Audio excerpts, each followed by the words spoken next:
बाबा लोग, सनातन की बात करने वाले लोग आज बेलगाम हो गए। हिंदू राष्ट्र की मांग करते हैं, संविधान को बदलने की बात करते हैं। मैंने धीरेन्द्र शास्त्री जी को कहा था, धीरेन्द्र शास्त्री, ये किसी के बाप का देश नहीं है। यहां पर मुसलमान किराए पर नहीं रहता है, दलित यहां किराए पर नहीं रहता है, ओबीसी यहां किराए पर नहीं रहता है, एससी एसटी यहां किराए पर नहीं रहता है, ईसाई और पारसी यहां किराए पर नहीं रहता है। तुम कैसे बनाओगे हिंदू राष्ट्र? ये मुसलमानों का देश है, ईसाइयों का देश है, बौद्धों का देश है, सिखों का देश है, और तुम कह रहे हो 2% लोग कि हम हिंदू राष्ट्र बनाएंगे। संविधान को जो बदलने की बात करते हैं, हम उनको आगाह करा देना चाहते हैं। आप एक बार संविधान तो बदल कर देखो। ये जमीन लाल मिलेगी, हर जगह मिलेगी।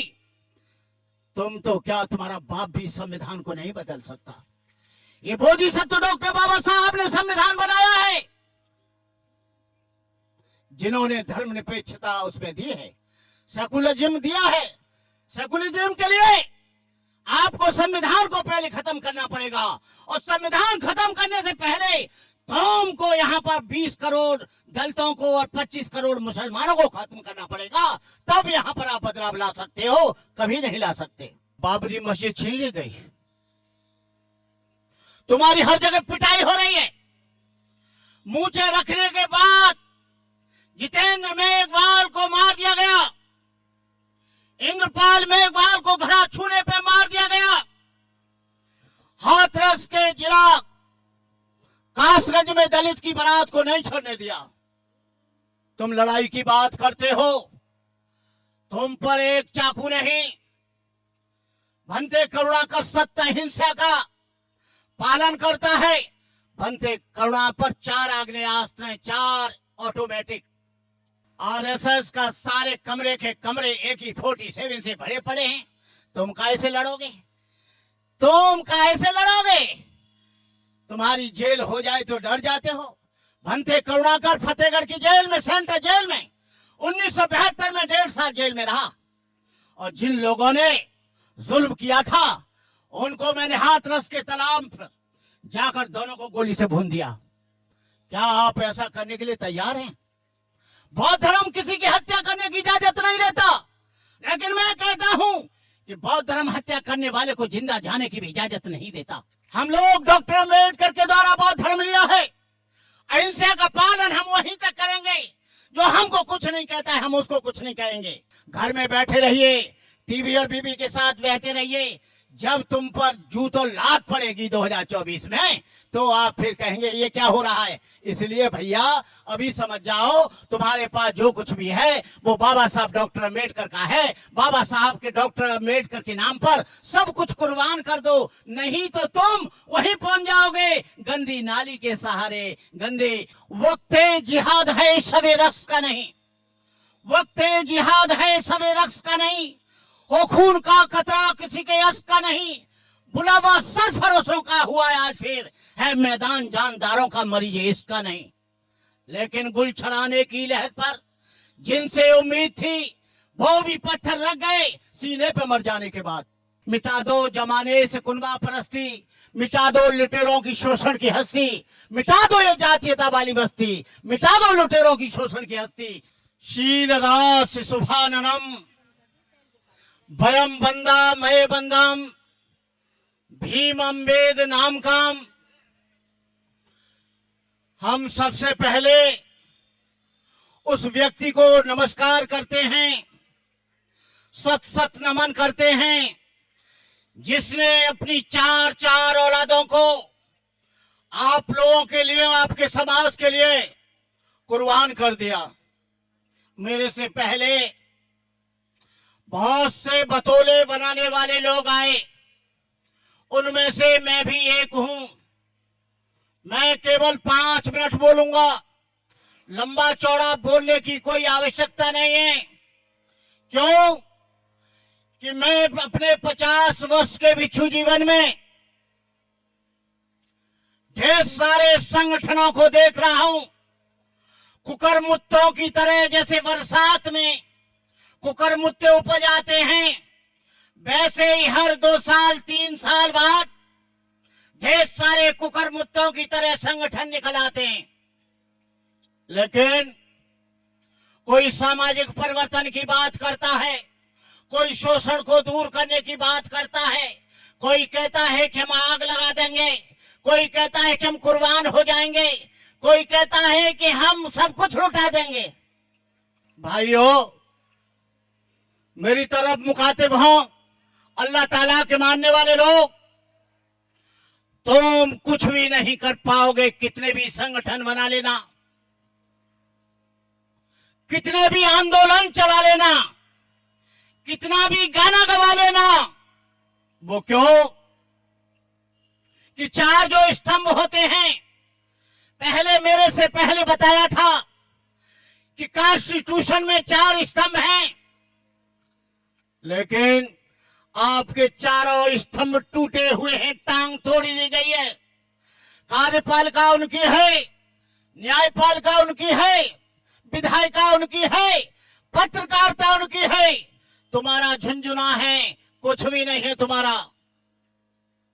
जब तक विधायिका नहीं बदलेगी, सदन में तुम्हारे लोग नहीं होंगे, तुम्हारे लोग विधायक नहीं बनेंगे, तब तक कुछ होने वाला नहीं।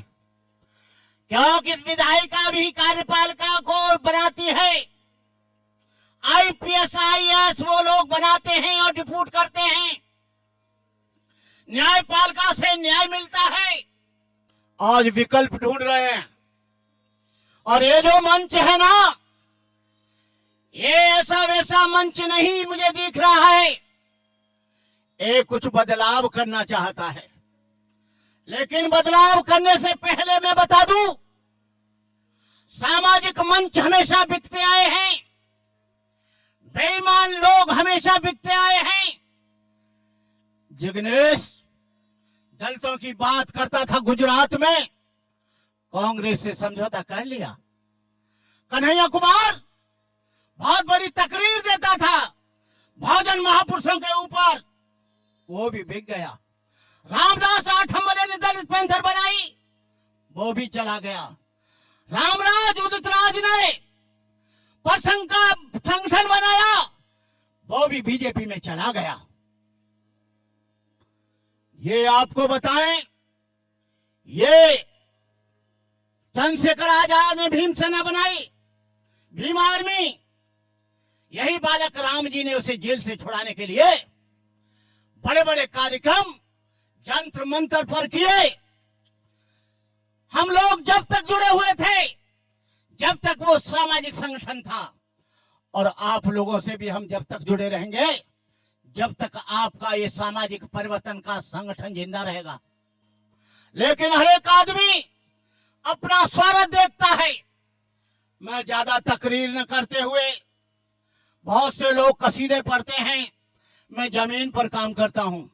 मैंने एक कॉलेज खोला है जिसमें गरीब बच्चे 1400 बच्चे हैं, मैं जमीन पर काम करता हूं। मैंने लखनऊ में एक गेस्ट हाउस बनाया है, मैं जमीन पर काम करता हूं। लक्ष्मी नगर में एक बुद्ध विहार है, एक नोएडा में बुद्ध विहार है, उसकी भी लड़ाई में लड़ने के लिए गया। यहां अमीर गरीब हो सकता है, गरीब अमीर हो सकता है, लेकिन ब्राह्मण अछूत नहीं हो सकता, अछूत ब्राह्मण नहीं हो सकता। मैं ज्यादा न बोलते हुए बालक राम जी को बधाई देता हूं। बालक राम जी, आपको मैं देख रहा हूं बहुत दिनों से, आप बहुत से संगठनों में काम करते हैं, फिर आप जैसे ईमानदार आदमी को अलग कर दिया जाता है। समता सैनिक दल में आपने काम किया, भारतीय बौद्ध महासभा में आपने काम किया, भीम आर्मी में आपने काम किया, जो यहाँ के छितरे फितरे छोटे मोटे लट्टू पट्टू और भी संगठन होने तुमने काम किया। लेकिन बेईमान लोगों के बीच में तुम कहीं टिक नहीं पाए। उसका कारण यह है तुम्हारी ईमानदारी पर कोई शक नहीं है। शक है तो उन बेईमान लोगों के लिए, क्योंकि जो बालक राम जी को मैं बहुत दिन से जानता हूं, उन्होंने तन मन धन और उस व्यक्ति का एक भी ऐसा उदाहरण नहीं मिलेगा कि उन्होंने किसी की चीटिंग करी हो। ये आपने संगठन बनाया है, लेकिन मैं आपको, आपके संगठन के लोगों को ये पूछना चाहूंगा, पार्टी एक दिन में नहीं बनती है, पार्टी के लिए टाइम चाहिए। आने वाले समय में 2024 में आप बताओगे, मैं नहीं, आप किस पार्टी को सपोर्ट करोगे? बीएसपी को करोगे? वोट तो आपका है ही है, मैं इसको राजनीतिक मंच नहीं बताता। समाजवादी पार्टी को करोगे, कांग्रेस को करोगे, भारतीय जनता पार्टी को करोगे, कम्युनिस्ट को करोगे, किसको करोगे? जिससे 2024 में तुम्हारी पूरी की पूरी सीटें एमपी की आ जाएं, प्रधानमंत्री दलित या पिछड़ा या मुसलमान बने, तब हम जानेंगे, तब यहाँ पर परिवर्तन आएगा। राजनीति एक ऐसी चाबी है, वहां से सारे दरवाजे खुलते हैं। आज आरएसएस बैठ गई 100 वर्ष बाद, आरएसएस के लोग आज गांव गांव कथा करा रहे हैं, अंधविश्वास फैला रहे हैं, आडंबर फैला रहे हैं, ढोंग फैला रहे हैं, जातिवाद फैला रहे हैं। जातिवाद का जहर यहाँ पर जबरदस्त है, उस जातिवाद के खून को आपको कुचलना होगा। मैं इन्हीं शब्दों के साथ मैं अपनी बात, जब तक है ये चांद सितारे, जब तक है धरती अंबर, भारत ऋणी रहेगा उसका, अमर रहेगा अम्बेडकर। बातों से कोई काम नहीं चलने वाला, मेरे भी भाषण से कोई परिवर्तन नहीं होने वाला। जब तक आप जमीन पर काम नहीं करेंगे, जब तक आप जमीन पर नहीं आएंगे, मैं देखता हूं सारे लोग जगह जगह मंच लगा रहे हैं। लगाना चाहिए, लेकिन ईमानदारी के साथ, समर्पण के साथ, त्याग और बलिदान के साथ। तुम कहते हो लड़ेंगे, जो हमारे ऊपर जुल्म करेगा, अत्याचार करेगा, आप उसकी जमीन तैयार कर लीजिए। मंचों से नहीं होगा, गांव में जाकर आपको लोगों को लाइसेंस दिलाने होंगे। बीएसपी की गवर्नमेंट के समय 14,000 लाइसेंस पूरे उत्तर प्रदेश में बनते करुणाकर ने दिलाए। अब वक्त बदल गया है, आपको मानसिक दृष्टि से, बाहुबल से, धनबल से, बुद्धिबल से मजबूत होना पड़ेगा, क्योंकि पहले आपके 3 बल समाप्त कर दिए गए थे। आपकी शिक्षा खत्म थी, बाहुबल खत्म था, धनबल खत्म था, आपको काजू बादाम नहीं मिलते थे, रबड़ी नहीं मिलती थी, अच्छा लड्डू नहीं मिलता था, इसलिए आपका मानसिक संतुलन कम था। बनते करुणाकर आज 4 बार ड्राई फ्रूट खाता है और उसके बाद समाज के बीच में आता है। मेरा समय समाप्त हुआ और आप बाबा साहब की वजह से आप खूब मौज उड़ाते रहिए, घर में बैठे रहिए, टीवी और बीबी के साथ बहते रहिए।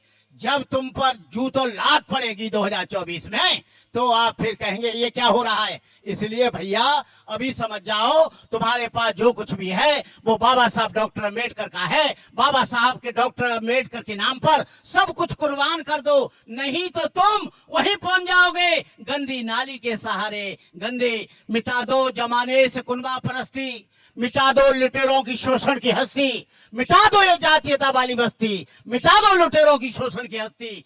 ये इन्हीं शब्दों के साथ मैं इस मंच के आयोजकों को और बालक राम जी खत्म कर रहा हूं। मैं माइक पकड़ा आदमी नहीं हूं, मैं छोड़ रहा हूं। मैं ऐसा नहीं हूं कि पूरा हुक्का मैं पी जाऊं और दूसरों के लिए कुछ न रहे। इन्हीं शब्दों के साथ जय भीम, नमो बुद्धाय।